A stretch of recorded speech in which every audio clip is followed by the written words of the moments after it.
국민 여러분, 지금 세계는 새로운 질서로 재편되고 있습니다. 따라서 그 어느 때보다도 국민의 생명과 국가의 안보가 중요한 시기입니다. 그러나 불행히도 지금 대한민국의 경제, 안보, 또 외교의 가장 큰 리스크는 다름 아닌 이재명입니다. 이재명의 발언을 보면 참으로 답답합니다. 첫째, SNS 정치 논란입니다. 이는 정치 메시지를 내는 방식부터가 문제라는 것입니다. 이재명은 SNS로 직접 정책 방향, 예를 들어서 부동산, 세금 등을 연속적으로 발신하고 있습니다. 언론 보도에 직접 반박하면서 강한 표현을 사용하기도 합니다. 그러나 대통령의 발언은 시장에 직접적인 영향을 미치기 때문에 정제되지 않는 그런 메시지를 내는 것은 매우 위험한 일입니다. 대통령이 해서는 안 되는 일입니다. 정책이 공식 절차가 아니라 SNS로 먼저 나오는 것이야말로 국정을 불안정하게 만드는 큰 요인이 되는 것입니다. 정제되지 않은 메시지가 시장의 혼란을 부르게 되기 때문입니다. 둘째, 부동산 관련 발언입니다. 다주택자 규제 강화 이런 말을 하고 있습니다. 부동산 투기 때문에 나라가 망한다는 그런 프레임으로 다주택자 양도세 중과 유예를 중단하겠다는 의지를 밝혔습니다. 그러나 이렇게 하면 안 됩니다. 이재명은 시장에 대해서 이념적으로 접근을 하고 있기 때문입니다.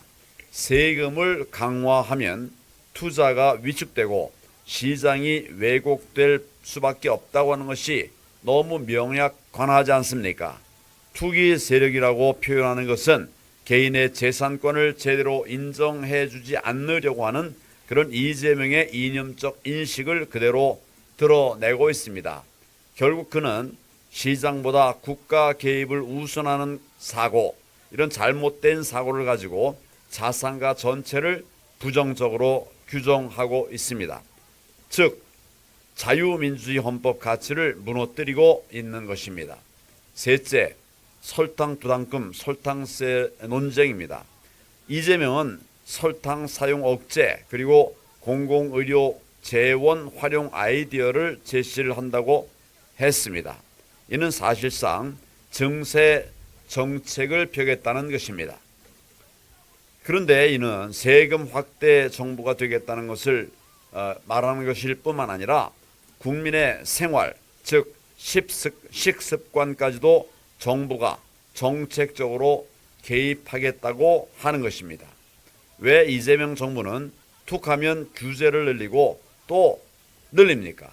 왜 국민의 자유를 빼앗는 것입니까? 국민들은 분노하고 있습니다. 넷째, 이재명은 안보 관련 인식에 큰 문제가 있습니다. 우리나라의 주적인 북한에 대해 언급 자체를 회피하고 있습니다. 예를 들어서 서해수호 관련 행사에서 북한에 대한 직접적인 언급이 없이 평화, 희생만 강조하는 이런 메시지를 냈습니다. 이는 적을 명확히 하지 않는 안보관을 가지고 있다고 하는 것을 보여줍니다. 북한에 대한 저자세 또는 모호성을 보여주는 것입니다. 안보는 명확성이 중요합니다. 그러나 이재명은 북한과 중국에 대해서 저자세로 일관하면서 애매모호한 메시지를 계속 내고 있습니다. 이래서는 나라가 바로 설 수가 없는 것이죠. 다섯째, 언론 대응 방식이 큰 문제입니다. 이재명은 직접적인 반박 정치를 하고 있습니다. 마음에 들지 않는 기사에 대해서는 대통령이라는 자가 직접 SNS로 반박을 합니다. 그러다 보니까 기사 제목 수정까지 이어지는 사례가 발생하고 있습니다. 권력이 언론을 압박하고 있습니다. 이것이 독재가 아니면 과연 뭐가 독재라는 말입니까? 국민 여러분, 이재명의 발언을 들어보셨습니까? 요약하면 경제는 시장 중심이 아닌 국가 개입입니다. 정치 방식은 즉흥적으로 합니다. 안보는 북한과 중국의 눈치만 보고 있습니다. 이렇게 정리할 수 있을 것 같은데, 그러니 지금 대한민국의 최대 리스크는 이재명이라고 하는 말이 딱 맞습니다. 그러나 이러한 위기 속에서도 저와 자유혁신은 대한민국을 지키고 회복시켜서 자유민주주의 체제의 초일 정상국가를 만들어 나갈 것입니다. 국민 여러분 함께해 주십시오. 최선을 다하겠습니다. 안녕하십니까, 김진일입니다. 누구나 더러운 빨랫감은 조금씩 가지고 있다. 입시 문제를 다룬 미국판 스카이캐슬 위기의 주부들의 명대사입니다.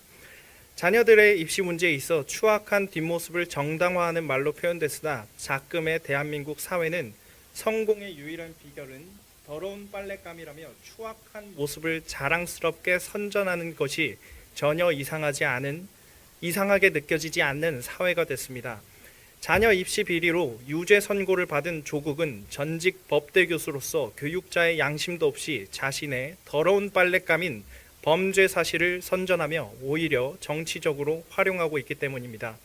더러운 빨랫감으로 점철된 조국이 창당한 조국혁신당은 강령을 통해 대학 입시 등 각종 선발 과정에서 지역별, 소득별, 기회균등 선발제를 확대하고 민간까지 확산시키기 위해 행동한다라고 정당의 지향점을 명확하게 밝혔고, 이것은 위선의 정치를 넘어 기만의 시대가 정당화될 수 있다고 선언한 것입니다.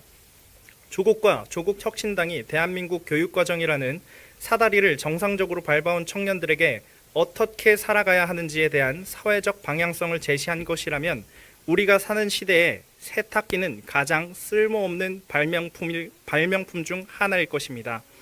조국의 더러운 빨랫감으로 조국의 아들 조원과 딸 조민 모두 입시 부정 행위가 적발돼 대법원은 조국의 부인 정경심에게 징역 4년의 실형을 확정했고, 조국에 대해서도 2심에서 징역 2년을 선고해 대법원 판결만이 남아 있습니다.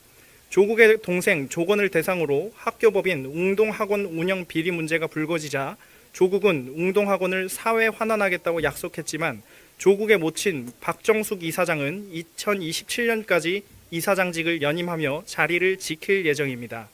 대한민국 교육과정 전반에 걸쳐 불법 행위를 자행하고도 잘못을 반성하는 태도를 보이지 않고 있으며 오로지 검찰 독재의 횡포라고 근거 없는 악의적 허위 주장과 정치적 공세를 계속하고 있습니다. 교수라는 지위를 이용해 그들의 자녀들을 위해 부정 입시를 목적으로 허위 증빙을 날조하는 등 평범한 청년들은 감히 상상할 수도 없는 삶들을 누려온 자들을 향해 청년들의 마음을 보여주고 행동해야 할 때입니다. 위선과 부조리가 만연해 거짓이 창궐한 시대에는 진실을 말하는 것만으로도 혁명이 됩니다.